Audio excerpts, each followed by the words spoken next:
Yo no soy abogada especializada en temas de seguridad social, esos son abogados que hacen todos los temas que tienen que ver con jubilaciones y demás. Pero este tema de pensiones no contributivas por invalidez, lo estudié bastante y lo sigo estudiando, porque es un tema que tiene mucha relación con el ámbito de las personas con discapacidad, el tema del trabajo de las personas con discapacidad. Justamente hablábamos con Karina antes de darle el ingreso a todos ustedes, de que las personas con discapacidad, aún, aunque existen muchas leyes que tienen beneficios y que otorgan derechos laborales para que puedan desempeñarse y demás, como el cupo laboral, que está previsto en la ley 22.431, no se cumple. Entonces las familias o las personas con discapacidad tienen que acceder a los beneficios que otorga el Estado. Uno de estos beneficios es la pensión no contributiva por invalidez, que vamos a hablar y voy a compartir con ustedes ahora la pantalla, un Power, que por ahí les suena que va a ser muy legal. Voy a intentar de que no, y si no se entiende algo, les pido que me paren o que las chicas que coordinan el tema me hagan las preguntas y demás. Luego de pasar el Power, que por ahí es muy legal, pero como les digo, tiene que ver con toda la normativa que trasciende con el tema de las pensiones no contributivas por invalidez, vamos a abrir un tema de un lugar de preguntas o dudas que tengan. Y voy a intentar contestar todas. Así que bueno, comparto pantalla. Ustedes me dirán después si se ve bien. A ver, un segundo, porque tengo que abrir, ahora que lo vi, digo, no abrí todavía el Power. Acá lo tengo.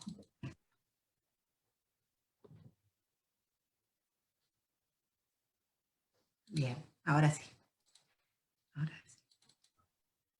Bueno, se ve, ¿no? Sí. Perfecto. Ahí está. Bueno, como les decía, vamos a hablar de pensiones no contributivas por invalidez. Nosotros comúnmente, en la jerga normal, lo conocemos como pensiones por discapacidad.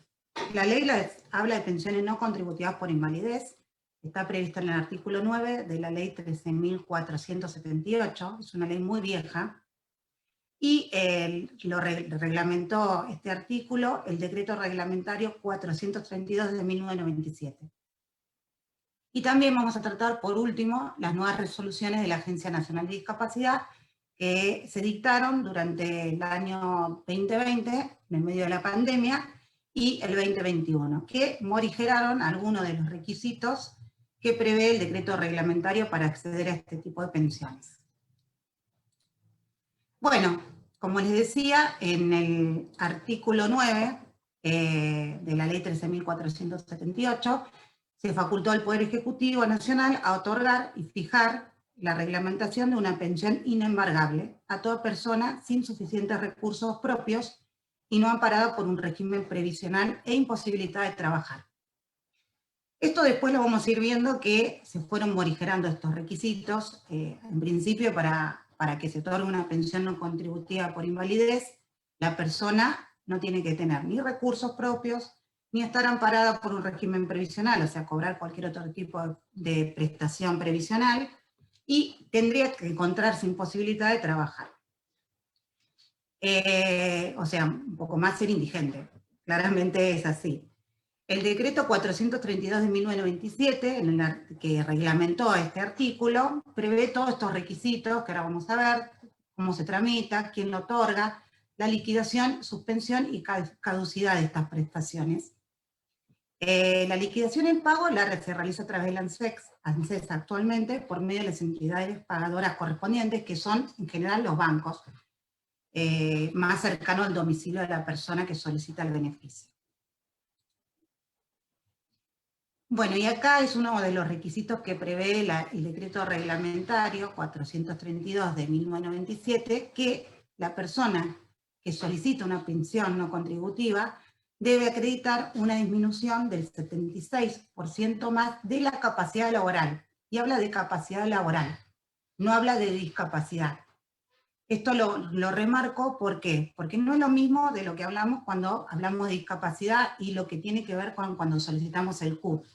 que trata de otro tipo de discapacidad que prevé la Convención Internacional de los Derechos de las Personas con Discapacidad, que no se mira solo la parte de la capacidad laboral de la persona, sino otros temas biopsicosocial, digamos, no solamente la capacidad de la persona para trabajar o no. Y también está previsto esta pensión no contributiva para prevista legalmente para paliar temas que tienen que ver con enfermedad, vejez, prole numerosa, porque la cobran las mujeres que tienen más de 7 hijos, conflictos bélicos, porque hablamos de temas que también la cobran las excombatientes de Islas Malvinas, y todos los niños que han sido fruto de algún tema de violencia contra la mujer. Entonces habla de la ley de Micaela, está previsto también ahí, y ellos pueden solicitar la pensión. Si la madre falleció producto de la violencia del padre. Bueno, y lo importante, el requisito que solicitan es que la persona que solicita este beneficio se encuentre dentro de un ámbito de vulnerabilidad social. Esto es no poseer bienes, ni ingresos, ni recursos que permitan su subsistencia, ni familia que lo pueda proveer. Muchas veces seguramente se habrán enterado que una de las menciones que hace la Agencia Nacional de Discapacidad para denegar este beneficio es que la persona que solicita la pensión cuenta con amparo familiar. ¿Qué significa esto de amparo familiar? Justamente esto, que tenga una familia que pueda proveerle todo este tema de los alimentos, vivienda, seguro social, etc. Y después otro requisito que igualmente el que posee una disminución del 76% más de capacidad laboral, generalmente cuenta con un CUT. Pero no es que es un requisito sine qua non, que sí o sí necesitamos el CUT para ir a tramitar la pensión no contributiva por invalidez. De hecho, les comento brevemente un caso que es muy de Córdoba. Una persona trans solicitó la pensión no contributiva por invalidez, que le fue denegada, en segunda instancia, en Cámara, se revirtió y se le concedieron. Y no tenía un CUT, porque no es necesario que cuente un CUT, una persona que tenga una elección sexual diferente, o sea, es trans. Entonces no requería del CUT. Sí, lo que van a requerir, y que sí se le requirió a esta persona o cualquier persona que tramite una pensión, es el certificado médico digital, que no sé si lo habrán visto, pero lo emite un hospital o centro de salud público y lo firma siempre el director o directora del mismo. Actualmente, en los lugares que cuentan con tecnología, se envía digitalmente a la Agencia Nacional de Discapacidad. En muchos lados que no cuenten con tecnología, entonces sí se entrega de manera física y luego se tiene que agregar al expediente. Bueno, otros de los requisitos también que prevé el artículo 432 es que tienen que ser mayores de 65 años, y acá me van a preguntar qué pasa con un niño con discapacidad. Bueno, se solicita igual, por eso les digo que estos son requisitos de 1997 que se han ido morigerando, y bueno, las últimas resoluciones de la Agencia Nacional de Discapacidad prevén otros tipos de requisitos menos gravosos, por llamarlo de alguna manera. Contar con una incapacidad laboral, vuelvo a decir, disminución de capacidad laboral, no, incapacidad, perdón, del 76% más.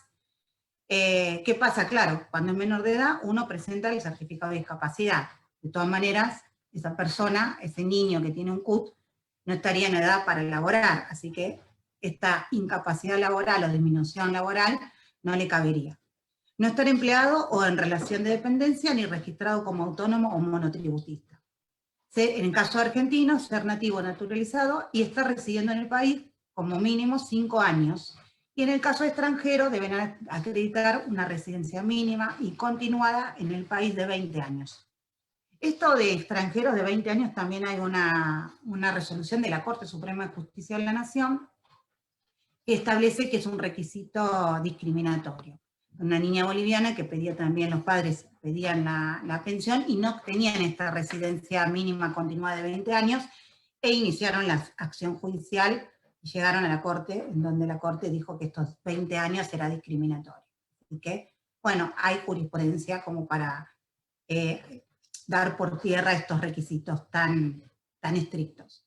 Bueno, también no cobrar otra prestación, ni el solicitante ni el cónyuge, que quiere decir ni jubilación, pensión, retiro, prestación no contributiva, no tener parientes que estén obligados legalmente a proporcionar alimentos, que es lo que yo les comentaba antes de lo que llamamos amparo familiar, no encontrarse detenido a disposición de la justicia, y cuando se trate de un matrimonio, la pensión se tramitará solamente en favor de uno de los cónyuges.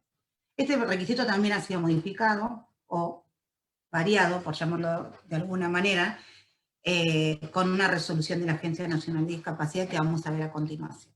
Y, como les dije, es obligatorio el certificado médico oficial digital. Bueno, ¿y cómo se realiza el trámite? Que seguramente muchos de ustedes ya lo saben, hay 2 etapas. Esto pre-pandemia, diría yo, porque ahora, por esto de la pandemia y las restricciones, tengo entendido que ANSES trabaja algunas cosas virtual y otras cosas presencial con turno. Pero bueno, en un primer momento es online, se tramita todo por la página web con la clave de seguridad social, se deben completar todos los datos y validar el grupo familiar, y se le otorga un turno para que se acerque a la oficina de ANSES más cercana al domicilio. Y la segunda etapa es la presencial, que es en la oficina del ANSES, en la UDAI más cercana al domicilio, y se presenta toda la documentación que validó de manera online, y se le otorga un número de expediente. Con ese número de expediente, uno puede hacer el seguimiento por la página del ANSES para ver en qué estado está el expediente y a qué departamento va pasando dentro del ANSES. También después ese expediente pasa a la Agencia Nacional de Discapacidad, quien va a ser la encargada del análisis y resolución de otorgar o denegar la pensión. Bueno, acá les comento que también es importante que les mencione que el trámite es gratuito y que no requiere de gestor, por lo menos en esta primera instancia, que es de completar, de iniciar el trámite online y presencial. ¿Qué pasa si nos deniegan la pensión? Entonces, si deniegan la pensión, tienen el recurso de reconsideración, que se puede presentar en el plazo de los 60 días de notificar la resolución, y si quieren probar, adjuntar alguna nueva prueba que haga al derecho del beneficio. Si ese recurso de reconsideración es denegado otra vez, se debe esperar 12 meses más desde la fecha de la notificación para hacer una nueva petición. Y va a dar lugar a la encuesta social, donde se presenta un asistente social para ver de qué modo vive la persona que solicita el beneficio, y hace un informe que se entrega en el expediente.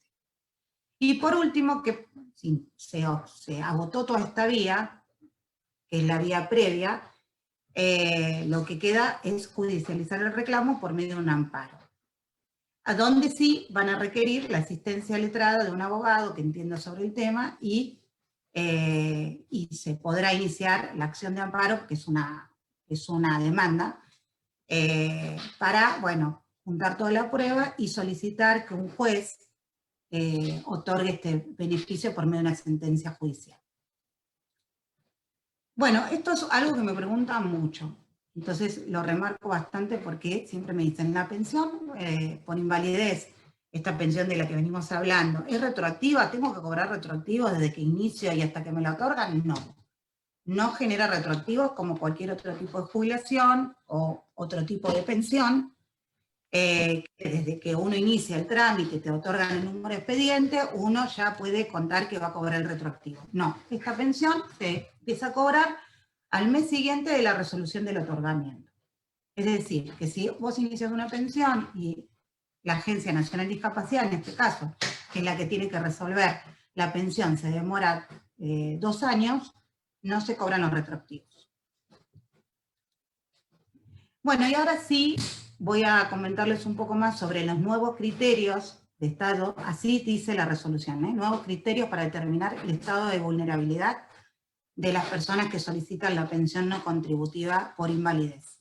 Es una resolución de la Agencia Nacional de Discapacidad, que es la número 8, es del 28 de enero del 2020, o sea, pre-pandemia, donde aprueba estos criterios que morigeran los criterios de evaluación socioeconómico y estado de vulnerabilidad, tanto del solicitante y del grupo familiar primario.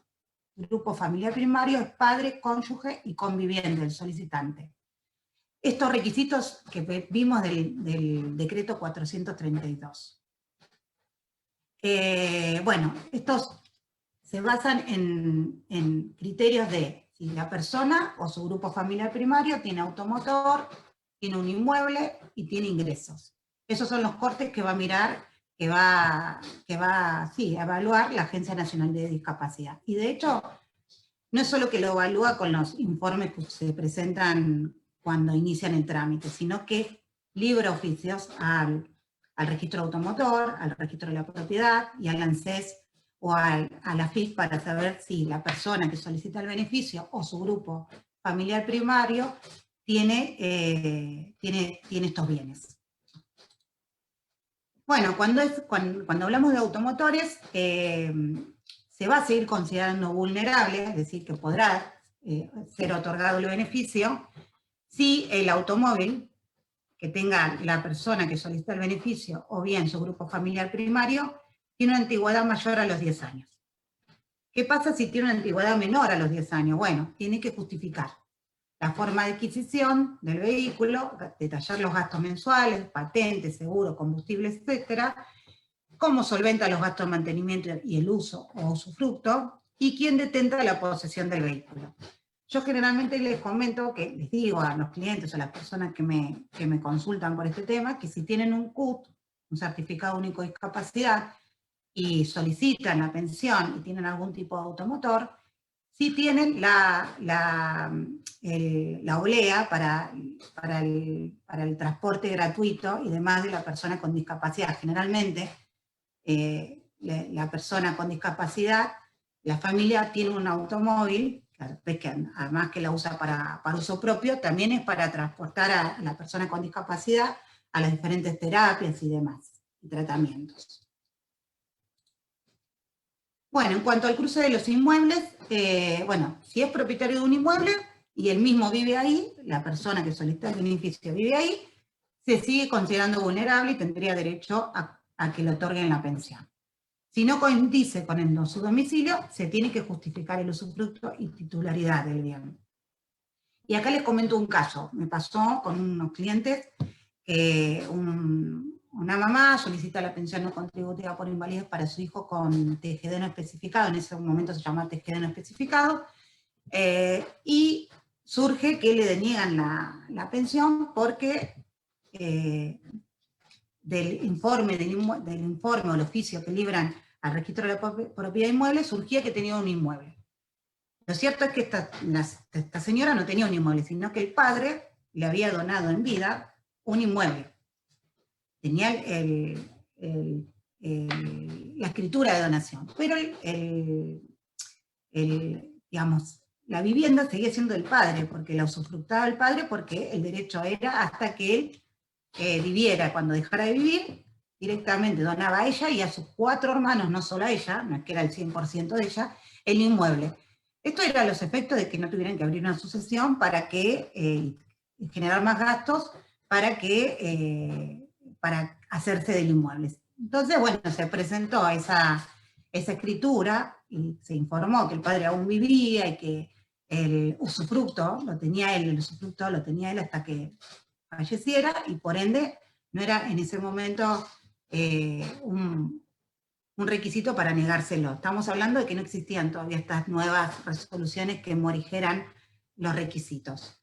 Estamos hablando de cuando existía aún la ley, el decreto reglamentario 432, que digo mal porque aún existe, coexisten ambos, sigue estando el decreto reglamentario 432 y a su vez está estas resoluciones de la Agencia Nacional de Discapacidad, que tienen un raigambre inferior, porque un decreto o una ley es superior a una resolución.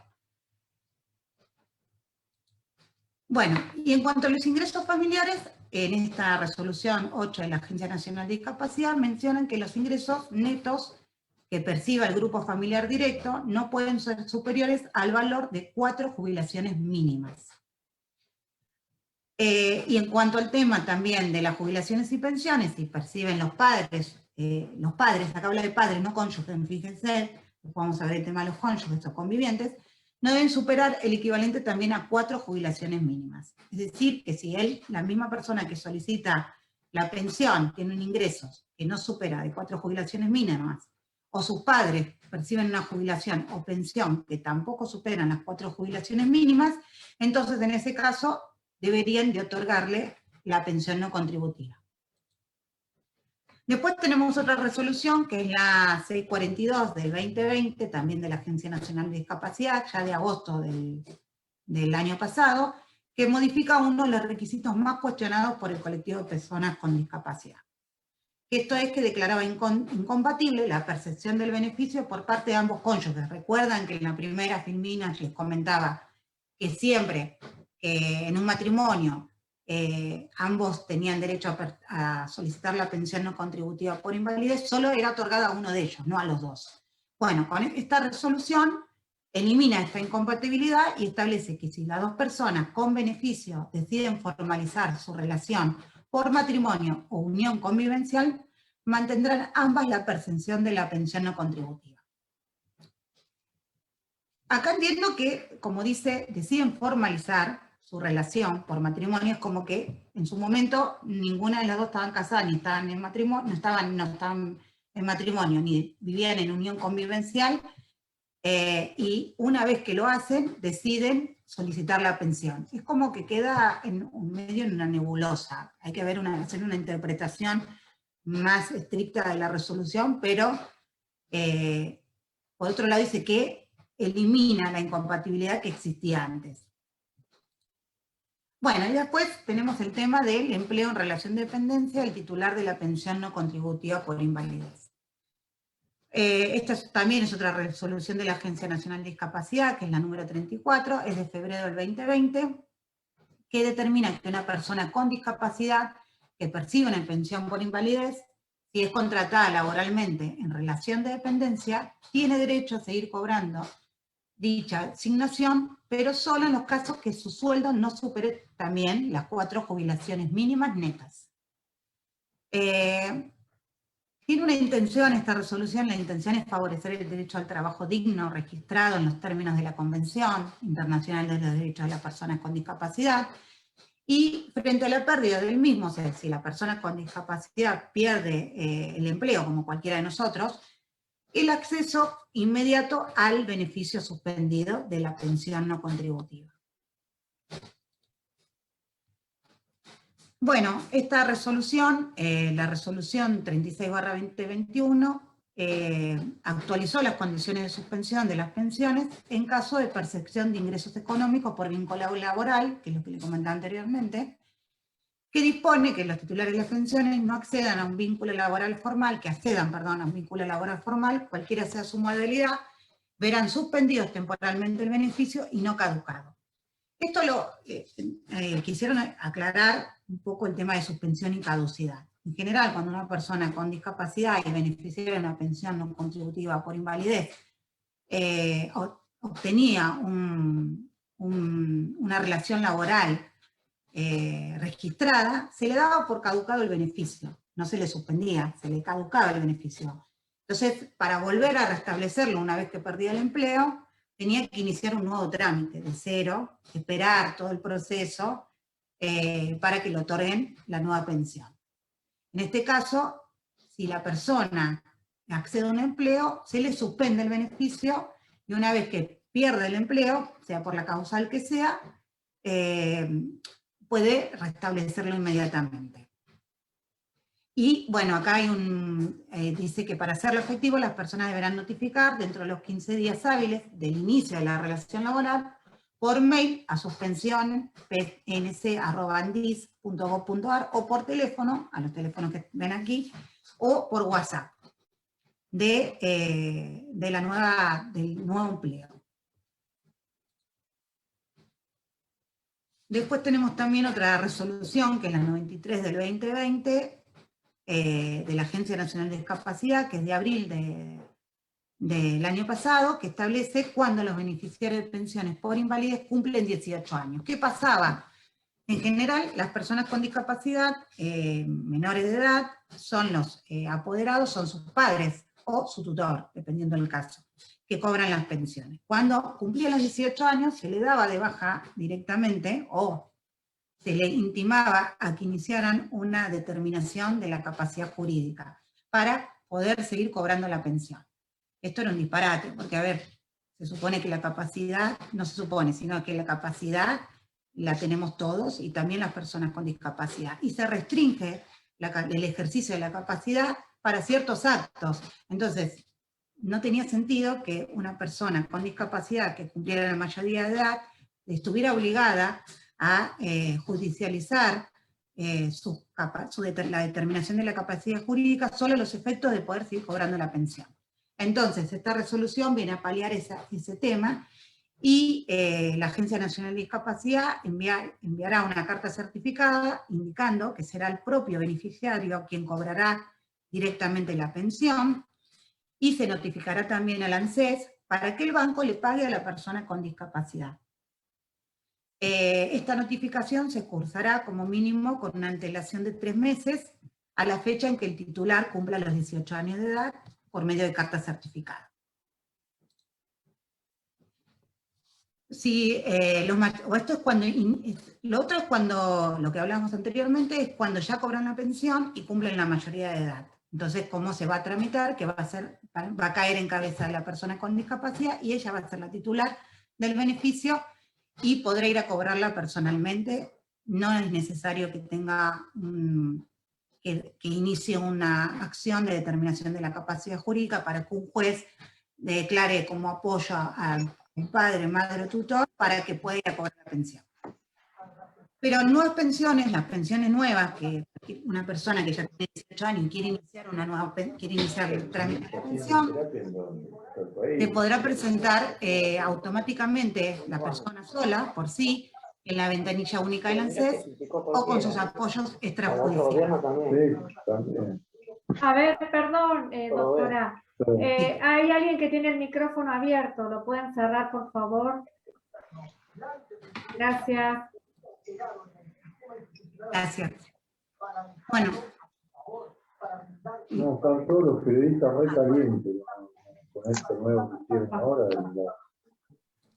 A ver, vamos a silenciar. Sí. No, está bien. Suele pasar estas cosas de la tecnología. Bueno, les decía que, bueno, se presentan en la ventanilla del ANSES por sus propios medios, ellos propios, por sí mismos, quiero decir, o con sus apoyos extrajudiciales. Y bueno, el ANSES, dice esta resolución, que el ANSES debe garantizar la accesibilidad de comunicación mediante medios aumentativos y alternativos de comunicación y o lengua de señas, para que la persona con discapacidad mayor de edad pueda comprender el trámite que va a realizar, plazos, documentación, etc. Si concurre personalmente por sí y comprende lo expresado, según dice la resolución, ¿no? El personal del ANSES entiende que comprende lo expresado, abrirá el trámite y le solicitará su sola firma. Si concurre con sus apoyos extrajudiciales, que en general son la familia, puede iniciar el trámite con su firma y la de 2 apoyos que la persona designe, mediante presentación espontánea. Bueno, si en el caso de que la persona con discapacidad se encuentre imposibilitada absolutamente de interaccionar con su entorno y expresar su voluntad, esta resolución manifiesta que se le comunicará dicha situación a la Defensoría Federal de Menores e Incapaces. O en su caso, si existe un juicio de restricción de la capacidad jurídica, se le va a requerir la firma de las personas que el juez haya designado como apoyo o el testimonio u oficio judicial que lo acredite. Bueno, y esto es un poco un resumen de lo que pasó con las pensiones no contributivas durante la cuarentena, y habla desde el 2020. No sé actualmente si se están iniciando, la verdad no lo conozco, ¿no? Después alguno de ustedes me va a poder decir. Pero del 20 de marzo, que se declaró, del 2020, que se declaró el AFO, no se estaban iniciando nuevos trámites, el ANSES no había habilitado la ventanilla única para tal fin. En esa fecha se contaban con 140.000 pensiones no contributivas por invalidez en trámite, según lo informado por el ANDI, se estaría resolviendo el 50% de lo que quedaba en el año 2020 y el otro 50% durante el 2021. Los atrasos y la no iniciación de nuevos beneficios para mí tiene una grave incidencia en el ámbito del derecho a la salud también. Porque recuerden que muchas de las personas que solicitan este tipo de pensiones no tienen ningún sistema de salud, ninguna prestación de salud, y estas pensiones lo que otorga también es el beneficio del programa Médico Incluir Salud. Entonces, en general, al no iniciar estas pensiones, muchas de las personas con discapacidad que requieren de medicación, tratamientos y apoyos, no pueden contar con el programa Médico Incluir Salud. Después también se informó que la Agencia Nacional de Discapacidad contrató un servicio de escaneo, porque era todo físico la documentación, se presentaba todo físicamente, y entonces para agilizar los trámites, como estamos trabajando todos mucho de manera online, para escanear toda esa documentación y poder empezar a resolver los expedientes que estaban en trámite. También por otra resolución de la Agencia Nacional de Discapacidad, la 643 del 2020, declaró crítico, esencial e indispensable la tarea de búsqueda de expedientes en formato papel de pensiones no contributivas por invalidez que estaban en la sede de Hipólito Yrigoyen 1447 de Cava. Y por último, los beneficiarios de pensiones no contributivas por invalidez percibieron un bono de 3.000 pesos que otorgó el gobierno con el fin de paliar los efectos económicos que originaron la pandemia por COVID, que es el único bono que se recibió. Y bueno, hasta acá un poco lo que quería compartirles sobre pensiones no contributivas. Les dejo mis datos, igual Karina los tiene. Voy a dejar de compartir para que podamos vernos y me puedan hacer todas las preguntas y dudas que tengan.